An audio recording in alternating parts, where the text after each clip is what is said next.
शांति। ओम शांति शांति शांति। ओम योग दर्शन के तृतीय विभूति पाद के 50 सूत्रों को हम पढ़ चुके हैं। यहाँ तक जो भी बात हम में से कोई पूछना चाहे तो पूछ सकते हैं हस्तोत्थापन द्वारा।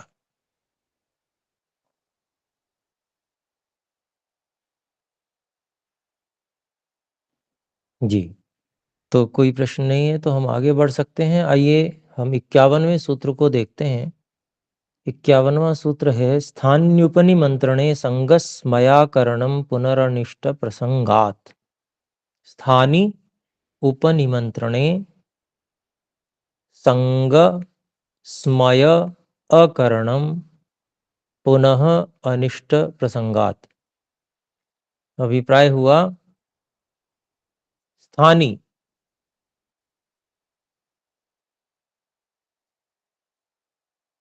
तो जो स्थानीय संपन्न व्यक्तियों के द्वारा उपनिमंत्रणे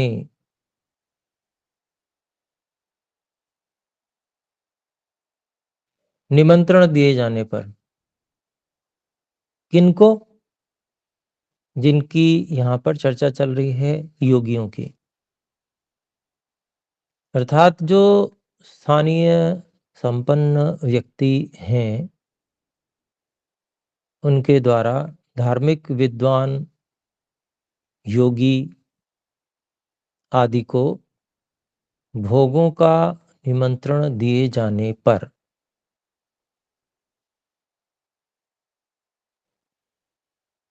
संग स्मय अकरणम, भोगों में आसक्ति तथा अभिमान नहीं करना चाहिए।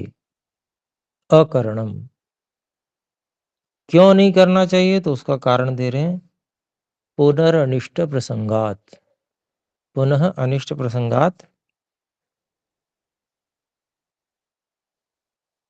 फिर से अनिष्ट का प्रसंग आ जाने से अर्थात पतन हो जाने से, अर्थात वो योग की स्थिति से पतित हो जाएगा।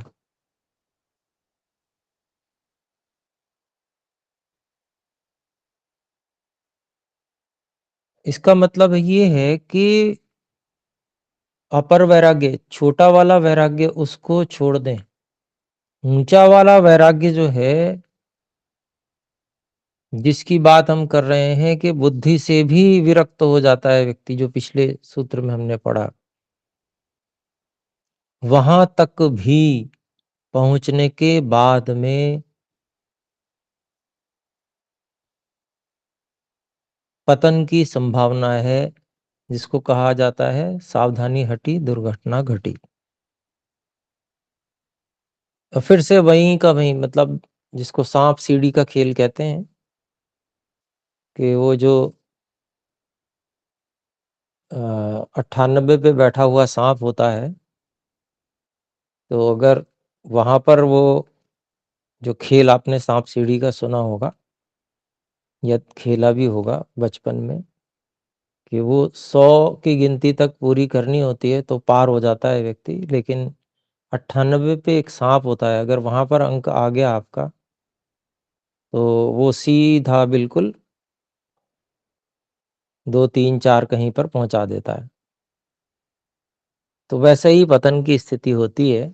उसको यहाँ पर सावधान करने के लिए बताया है कि भाई इतना पुरुषार्थ करके इतना सूक्ष्मता से ज्ञान विज्ञान प्राप्त किया,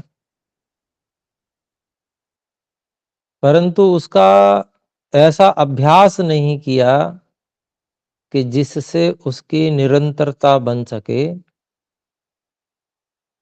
बल्कि लापरवाही करके जो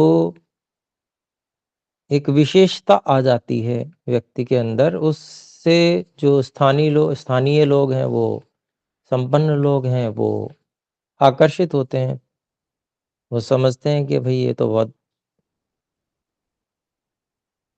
जिसको कहेंगे कि हम प्रतिभावान व्यक्ति हैं, तो वे जो है उनको भोगों का निमंत्रण देने लगते हैं। तो ऐसी स्थिति में संग और स्मय अर्थात भोगों में आसक्ति और अभिमान, ये नहीं करना चाहिए, नहीं तो इससे व्यक्ति बिल्कुल नीचे पहुंच जाता है, पतन हो जाता है। तो व्यास भाष्यम देखते हैं, सूत्र बहुत महत्वपूर्ण सूत्र है। तो बहुत ऊंची स्थिति से नीचे गिरने की बात बताई गई है, और जब बहुत ऊंची स्थिति से व्यक्ति नीचे गिर सकता है, तो फिर जब बहुत ज्यादा चढ़ा ऊंचा ना हो तो भी उसके सामने यदि इस तरह के अवसर आते हैं तो वो वहां गिर ही जाएगा, बच नहीं पाएगा। तो उसको बहुत अभ्यास की और बहुत सावधानी की योगाभ्यासी व्यक्ति को अपेक्षा आवश्यकता रहती है। ये इस सूत्र में महर्षि पतंजलि जी ने और महर्षि व्यास जी ने खूब अच्छे से बताया। महर्षि व्यास जी की बात देखते हैं। चत्वारः खल्वमी योगिनः प्राथम कल्पिको मधुभूमिकः प्रज्ञा ज्योतिरिति प्रज्ञा ज्योति रतिक्रांत भावनीयश्चेति। तो चत्वारः खलु अमी योगिनः प्राथम कल्पिकः मधुभूमिकः प्रज्ञा ज्योतिः अतिक्रांत भावनीयः च इति। ऋषि कहते हैं कि ये जो योगी हैं 4 प्रकार के हैं, अर्थात 4 उनके स्तर हैं, 4 स्तरों में विभाजित किया। प्राथम कल्पिक बिल्कुल आरंभ जिन्होंने किया है। दूसरा मधुभूमिकः, जो उसके विषय में आगे बताने ही वाले हैं, ऋतंभरा प्रज्ञा प्राप्त किया हुआ है। तो अभी हम देखते हैं, प्रज्ञा ज्योति तीसरा नाम बताया, और चौथा नाम बताया अतिक्रांत भावनीय। इसको आगे बताते हैं। तत्राभ्यासी प्रवृत्त मात्र ज्योति ही प्रथम। तो जब पहला वो है योगी जो अभी,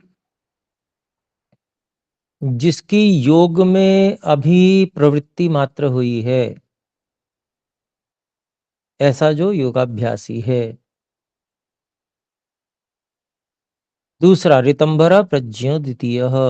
दूसरा कौन है? ऋतंभरा प्रज्ञा वाला दूसरा है। ऋतंभरा प्रज्ञा हम देख ही चुके हैं, पहले आ चुका है। फिर आगे देखते हैं, भूतेंद्रिय जयी तृतीय। भूत और इंद्रियों पर विजय प्राप्त कर ली है जिसने, ऐसे ऐसा तीसरा है।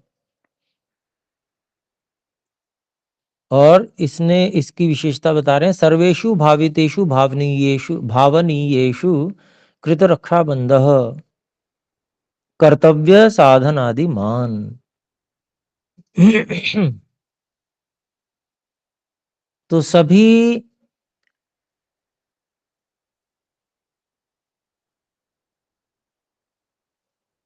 भावितेषु भावनीयेषु, जितने विषयों का साक्षात्कार करना योग्य है,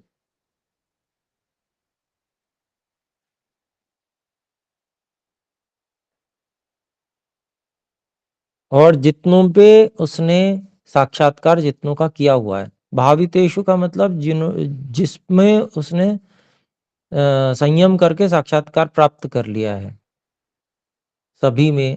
और जो साक्षात करने योग्य जो प्राकृतिक पदार्थ हैं, उनकी कृत रक्षा बंध, अर्थात जो भावित हैं, अर्थात भावित में तो कृत रक्षा बंध है, अर्थात जिन पदार्थों का उसने साक्षात्कार कर लिया है, उसकी तो रक्षा का प्रबंध कर लिया है उसने। और भावनीयेषु कर्तव्य साधनादिमान, और जो जिनका साक्षात्कार करना अभी बाकी है उनके करने के योग्य जो साधन हैं उन साधनों से वो युक्त हो चुका है। ऐसा ये भूतेंद्रिय जयी है, तीसरा वाला है जिसको प्रज्ञा ज्योति ही कहा है। तो ये विशेषताएं बता दे रहे हैं कि भाई इस स्थिति वाला कौन से वाला है। फिर चतुर्थो यस्तु अक्रांत भावनीय तस्य चित्त प्रतिसर्ग एको अर्थः। चौथा वो है जो अतिक्रांत भावनीय है, जिसका चित्त का प्रलय होना मात्र एक ही प्रयोजन शेष है। और उसकी विशेषता बता रहे हैं सप्त विधा अस्य प्रांत भूमि प्रज्ञ, यानी कि ये जो है आपका समझ लीजिए जीवन मुक्त व्यक्ति, ऐसा समझ लीजिए। 7 प्रकार की इसकी जो है अत्यंत उत्कृष्ट अवस्था वाली प्रज्ञा बुद्धि है। अर्थात इसकी प्रज्ञा यहाँ पर बुद्धि को न लेते हुए उसका जो ज्ञान है उसको लेंगे, मतलब उसके जो ज्ञान का स्तर है वो सबसे ऊंचे 7 अनुभूतियों वाला उसका ज्ञान होता है। उसको ये अनुभूतियां होती हैं, 7 प्रकार की ऐसी अनुभूतियां होती हैं कि जो कि पहले बताई गई हैं। वो अनुभूतियां उसको होती हैं, उससे पता चलता है कि हाँ अब मेरा कार्य पूरा हो चुका है। तो ये उसकी चौथे की विशेषता बता रहे हैं। फिर कहते हैं तत्र मधुमतिम भूमिम साक्षात कुर्वतो ब्राह्मणस्य स्थानिनो देवाः सत्व विशुद्धिम अनुपश्यन्तः स्थानैरुप निमंत्रयन्ते। तत्र मधुमतिम भूमिम साक्षात कुर्वतः ब्राह्मणस्य स्थानिनः देवाः सत्व विशुद्धिम अनुपश्यतः स्थानैः उपनिमंत्रयते, नहीं, उपनिमंत्रयन्ते। तो दूसरे प्रकार के जो योगी हैं मधुभूमिक, जिनको ऋतंभरा प्रज्ञा प्राप्त हो गई है,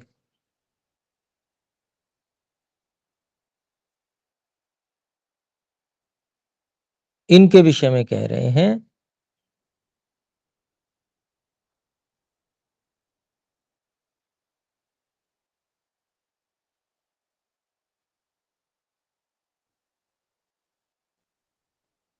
मधुमतिम भूमिम साक्षात कुर्वतो, जिसने साक्षात, जो साक्षात कर रहा है, ऐसे ऐसा जो ब्राह्मण है उसको स्थानीनः देवाः, स्थानीय जो विद्वान लोग हैं, ऐसे देव लोग हैं, उसकी सत्व विशुद्धि अनुपश्यन्तः, उसकी बुद्धि की विशुद्धि को देखते हुए स्थानैः, अपने अपने स्थानों पर, उप निमंत्रयन्ते, बुलाते हैं, निमंत्रण देते हैं। कैसे निमंत्रण देते हैं तो उसका प्रकार भी बता रहे हैं। भो इहास्यताम इह रम्यताम, हे योगी जी यहाँ आइए, यहाँ बैठिए और यहाँ पर आनंद मनाइए। कमनीयोऽयं भोगः, यह जो भोग हम प्रस्तुत कर रहे हैं ये वास्तव में कामना करने के योग्य है। कमनीयेयं कन्या, यह जो कन्या है यह भी कामना करने के योग्य है। अर्थात उसके साथ हम सारी कल्पनाएं लगा लें जो जो व्यक्ति को अपेक्षित होती हैं। रसायनम इदम जरा मृत्युम बाधते, और ये औषध है, ये रसायन है जो बुढ़ापे और मृत्यु को नष्ट कर देती है।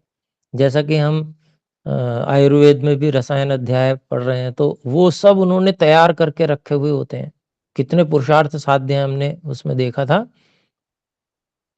तो वो उनके पास में है तो वो प्रस्तुत कर देते हैं रसायनमिदं जरा मृत्युम बाधते। ये रसायन है और ये बुढ़ापे और मृत्यु को भी नष्ट कर देता है, मतलब उसको भी रोक देता है। फिर आगे कहते हैं वही हा यसम इदम यानम, अर्थात यह जो यान है ये आकाश मार्ग से जाने वाला है, वही हायसम।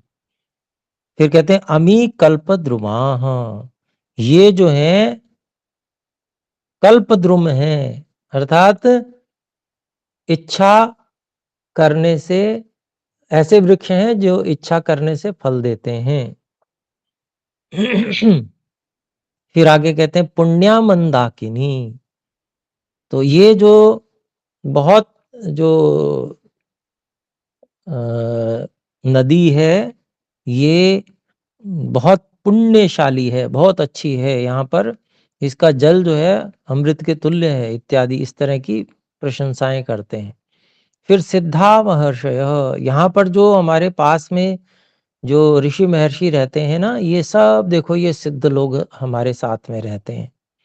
सिद्धा महर्षय, ये सब जो है खोज करने में लगे हुए हैं।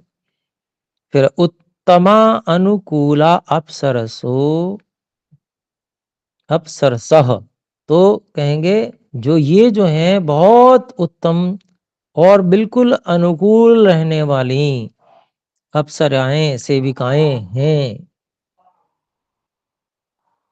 फिर आगे कहते हैं दिव्य श्रोत्र चक्षुषी, ये देखिए ये दिव्य श्रोत्र है और ये दिव्य चक्षु है, अर्थात एफएम रेडियो और जो है इस प्रकार के टेलीविजन टाइप उस समय रहते होंगे कुछ ना कुछ, तो वो बता रहे हैं उनके लिए कि ये दिव्य श्रोत्र दिव्य चक्षु हैं जिससे आप सुन सकते हैं और दूर तक का और विशेष जो कुछ है सृष्टि में और जो देख भी सकते हैं। फिर कहते हैं वज्रोपमः कायः, और वज्र के समान शरीर वाले रक्षक इत्यादि भी हैं, इसका हम अध्याय कर लेंगे। तो आगे स्वगुणैः सर्वम इदम उपार्जितम आयुष्मताम, तो ये सब कोई हम आपको दे रहे हैं तो ये कोई एहसान नहीं है, बल्कि ये सब आपके स्वयं के द्वारा ये उपार्जित कमाया गया है, क्योंकि आपने बहुत परिश्रम किया है और आप जो हैं दीर्घायुष्य वाले हैं। प्रतिपद्यताम इदम अक्षयम अजरम अमरम स्थानम देवानाम प्रियमिति, तो कहते हैं कि भाई इनको सबको आप ग्रहण कीजिए, इनसे उपयोग में लीजिए, ये सब जो हैं अक्षय, नष्ट न होने वाले, अजर अमर स्थान है और देवों को भी ये बड़े प्रिय हैं। बड़े बड़े विद्वान जो हैं वो भी इनको चाहते हैं। तो ये सब बात इन्होंने कही है, ये सब ऐसे निमंत्रण दिए जाते हैं इस प्रकार के, मतलब जो भी संसार में कुछ अच्छा हो सकता है उसको बता करके भी ये आपके लिए आ जाओ।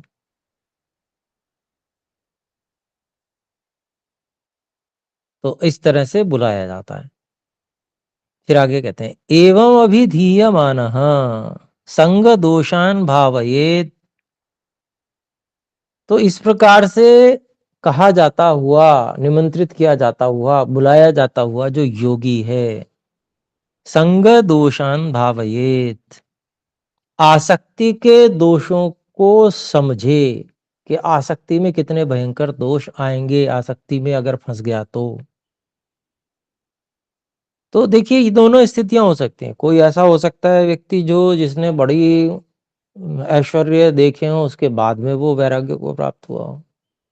कुछ ऐसे भी लोग हो सकते हैं जिन्होंने ये सब ऐश्वर्य नहीं देखे लेकिन उनको फिर भी संसार से वैराग्य हुआ है और वो योग की ओर प्रवृत्त हुए हैं, योग में कुछ स्थितियां प्राप्त कर ली हैं उन्होंने। तो किसी कैसी भी स्थिति हो, जिसने पहले ऐश्वर्य भोगे हुए हैं तो उसके संस्कार हो सकते हैं उस तरह के जो उस प्रकार के ऐश्वर्यों को देखकर और जागृत हो जाएं और उसकी ओर वो फिर से प्रवृत्त हो जाए।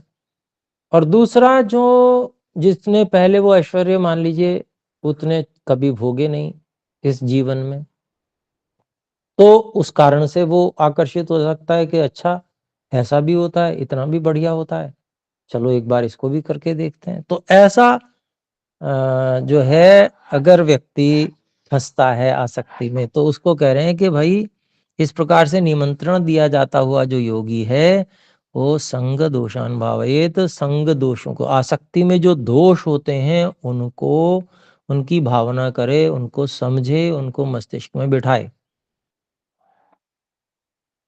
कैसे? तो घोरेशु संसारांगारेशु पच्यमानेन, भयंकर घोर जो संसार के अंगारों में, संसार की जितनी भी समस्याएं संसार में हैं वो सब अंगारों के समान है, जैसे आग में कोई जला रहा हो, इस तरह से पच्यमानेन, दुख पाते हुए मेरे द्वारा, मया, जनन मरणांधकारे, जन्म और मरण के अंधकार में, विपरिवर्तमानेन, विपरिवर्तमानेन, वि उपसर्ग भी लगाया है,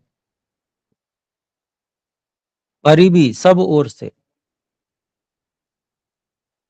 विशेष रूप से सब ओर से, जो मैं इस जन्म मरण के अंधकार और संसार के भयंकर दुखों से दुखी होता हुआ मेरे द्वारा, जो मैं ऐसा था, जो इस प्रकार से मैं जन्म मरण के अंधकार में विद्यमान था, उसी में था, संसार के जो भयंकर दुख हैं उनसे मैं दुखी हो रहा था, मया, ऐसे मेरे द्वारा, कथंचित आसादितः, कथंचित आसादितः क्लेश तिमिर विनाशी योग प्रदीपः, तो किसी प्रकार से मैंने क्लेशों के अंधकार को नष्ट करने वाला योग का दीपक आसादितः प्राप्त किया है, मेरे द्वारा प्राप्त किया गया है। तस्य च एते तृष्णा योनयो विषय वायवः प्रतिपक्षाः, और उस जो दीपक है जो जल रहा है, योग का दीपक, एक तुलना की गई है, एक उपमा दी गई है, उस योग के दीपक के, एते, ये सब, तृष्णा योनयः, जो तृष्णा के कारण हैं, तृष्णा के आलंबन हैं, तृष्णाओं को बढ़ाने के जो ये सहारे हैं सामने दिखने वाले, ये विषय वायवः, ये विषयों की हवाएं हैं उस दीपक को बुझाने के लिए, प्रतिपक्ष, विरोधी हैं।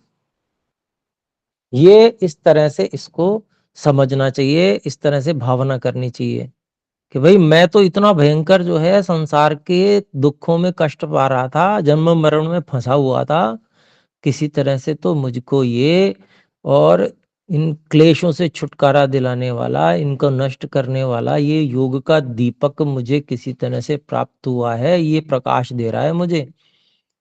और लेकिन इसको बुझाने के लिए ये जो तृष्णा के कारण ये सब विषय भोग उपस्थित हो रहे हैं, एक से एक, जिसको कहें उत्कृष्ट क्वालिटी के, ये सब क्या है, ये वायु के समान है जो इस दीपक को बुझा देंगी। कहते हैं स खल हम लब्धा लोकः, वह मेरे, मैं जो हूं, लब्ध आलोकः, जिसने प्रकाश को प्राप्त किया है। कथम अनया विषय मृग तृष्णया वंचितः, किस प्रकार से इन विषय मृग तृष्णा, मृग तृष्णा किसे कहते हैं? जैसे रेगिस्तान में जो मृग होता है, पशु होते हैं, उनको प्यास लगती है तो वो सामने जो रेत होती है, प्रकाश के संयोग से वह जल के समान दिखती है, तो वो वहां दौड़ता है। तो उसी तरह से यहाँ पर कह रहे हैं कि भाई ये जो विषय मृग तृष्णा, ये भी मृग तृष्णा के समान है, ये मैं इनको भोगने जाऊंगा, इसमें से मिलना कुछ नहीं है। ये तो सत्य बात है बिल्कुल। और जब व्यक्ति विषय के सामने होता है तब वो ऐसा सोच नहीं पाता प्राय करके। सामान्य व्यक्ति जिसने बहुत अभ्यास किया हो वही समझ पाता है और वो उससे बच भी पाता है। सामान्य व्यक्ति तो बस विषय देखा, दिमाग बना और बस उस भोग में शुरू। फिर जब भोग चुकता है तो उसको पश्चाताप होता है, अरे ये क्या मैंने कर दिया, ये तो मेरे को बहुत नुकसान हो गया, हानि हो गई। किसी किसी को होता है, वो भी सबको नहीं होता। अधिकांश लोग तो उसको ही बहुत सुख मानते हैं। लेकिन विषय मृग तृष्णा है। वैसे ही जैसे मृग तृष्णा में जाके पहुंचता है कि भाई मैं तो इतनी दूर आ गया, यहाँ जल दिख रहा था, यहाँ तो जल है ही नहीं। ठीक इसी तरह से वो भी योगी इस तरह से विचार करे कि मैं कैसे इन विषय मृग तृष्णा के द्वारा वंचित ठगा जाता हुआ तस्यैव पुनः प्रदीप्तस्य संसाराग्ने संसाराग्नेह आत्मानम ईंधनी कुर्याम इति। तो कहते हैं उस ही जलते हुए संसार की अग्नि में स्वयं को ईंधन बना दूं। कैसे बना दूं? वो भयंकर जो दुख है उसमें उन दुखों को बढ़ाने में मैं स्वयं को कैसे ईंधन बना दूं, ये ऐसा सोचता है। स्वस्ति वह स्वप्नोपमेभ्य कृपण जन प्रार्थनीयभ्यो विषयभ्य। तुम्हारा कल्याण हो स्वप्न के समान, जो मूर्ख लोगों के द्वारा चाहे जाने योग्य हे विषयों तुम्हारा कल्याण हो। तुम भैया अपना अपने में रहो, हमें तुम्हारी जरूरत नहीं है। इति एवं निश्चितम अति ही, इस प्रकार से सुनिश्चित बुद्धि करके समाधि भावेत, फिर से समाधि की भावना करे। तो कितनी जबरदस्त बात यहाँ पर ऋषियों ने बताई है। महर्षि जो व्यास जी हैं उन्होंने बिल्कुल चित्र खींच दिया है, जैसे कि कैसे लोग आपको बुलाएंगे, ऐसे ऐसे करके इतना बताएंगे आपको कि ऐसे ऐसे है, लेकिन तुमको कैसे सोचना है उसका पूरा चित्रण कर दिया है महर्षि व्यास जी ने, बहुत सुंदर। तो कैसे बचना है वो तरीका बता दिया है। भाई ऋषियों का काम है बताना, हम उसे ग्रहण करें अथवा ना करें ये हमारे ऊपर है। तो समय हो गया है, एक पैराग्राफ शेष है, इसको हम अगली कक्षा में ले लेंगे। तो आइए हम सब मिलकर एक बार ओम का उच्चारण करें, इस पे विचार कीजिएगा। ओ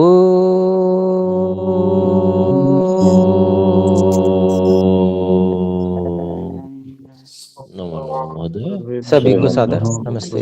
नमस्कार आचार्य जी, धन्यवाद।